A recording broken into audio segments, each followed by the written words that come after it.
আসসালামু আলাইকুম। সৃষ্টি ও স্বাদে আপনাদের সবাইকে স্বাগতম। আজকে আমি তৈরি করব ইলিশ মাছের দো পেঁয়াজা।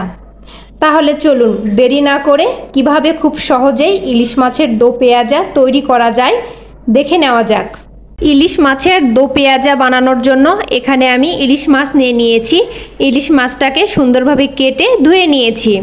আর সঙ্গে নিয়ে নিয়েছি পেঁয়াজ কুচি, কাঁচা মরিচ, মরিচ গুঁড়ো, হলুদ গুঁড়ো, আদা রসুন বাটা, গরম মশলা গুঁড়ো, ধনে গুঁড়ো, পরিমাণ মতো তেল এবং লবণ।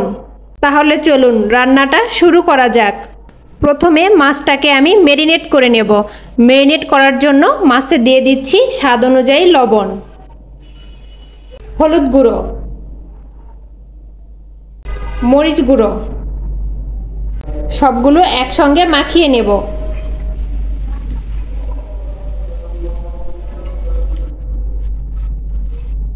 ম্যারিনেট করা হয়ে গেছে। মাছগুলোকে এখন আমি ভেজে নেব। চুলায় একটি প্যান বসিয়ে দিয়ে সেখানে দিয়ে দিয়েছি পরিমাণ মতো তেল। তেলটাকে একটু গরম করে নিয়ে দিয়ে দিচ্ছি ইলিশ মাছ। মাছগুলোকে এপিট ওপিট করে হালকা করে ভেজে নেব, বেশি ব্রাউন কালার করব না। মাছগুলো ভাজা হয়ে গেছে। মাছগুলোকে এখন আমি তুলে নেব।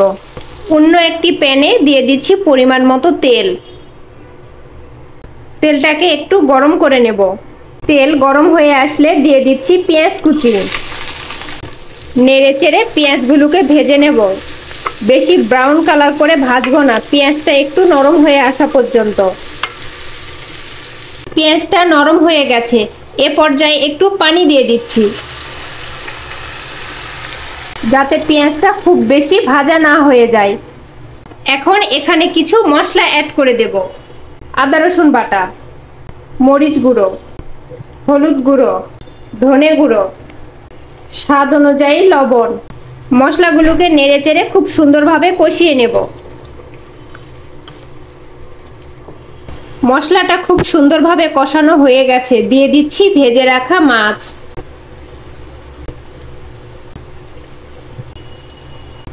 মাছগুলোকে মশলার সঙ্গে আলতোভাবে নেড়ে চেড়ে কষিয়ে নেব।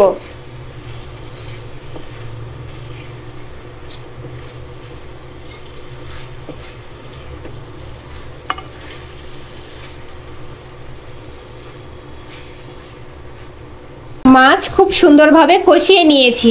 দিয়ে দিচ্ছি ঝোলের জন্য পানি।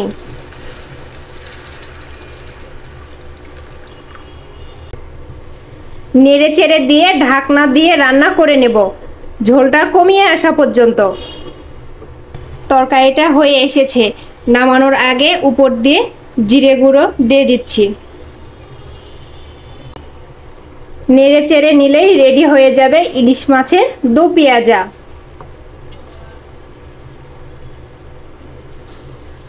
চলে যাচ্ছি এখন আমি পরিবেশনে। কেমন লাগলো রেসিপিটি ভালো লেগে থাকলে লাইক, কমেন্ট এবং শেয়ার করবেন। আর চ্যানেলটি সাবস্ক্রাইব করে সাথেই থাকবেন। ফিরে আসব নতুন কোনো রেসিপি নিয়ে। ততক্ষণ ভালো থাকুন, সুস্থ থাকুন। আল্লাহ হাফেজ।